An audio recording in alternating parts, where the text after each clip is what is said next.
ফিলিস্তিনে এখন যে মানবিক সংকট চলছে তা কেবল একটি খবর নয়, এটি এক মর্মান্তিক বাস্তবতা। গাজায় হাজার হাজার মানুষ না খেয়ে মৃত্যুর দিকে এগিয়ে যাচ্ছে। খাবারের সন্ধানে বেরোলেও তাদের প্রাণ হারাতে হচ্ছে। ত্রাণের ট্রাকের কাছে গেলে গুলি এসে বিঁধছে তাদের বুকে। শিশুরা অপুষ্টিতে ভুগছে, তাদের কঙ্কালসার চেহারা দেখলে বুক কেঁপে ওঠে। মায়েরা তাদের সন্তানদের মুখে খাবার তুলে দিতে পারছেন না। বাবারা অসহায় চোখে দেখছেন তাদের পরিবারের কষ্ট। এই দৃশ্যগুলো কোনো সিনেমার চিত্রনাট্য নয়, এটি গাজার আজকের বাস্তবতা।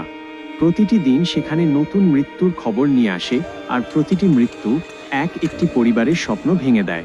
এই হৃদয় বিদারক পরিস্থিতিতে বিশ্বের নীরবতা আরও বেশি যন্ত্রণাদায়ক।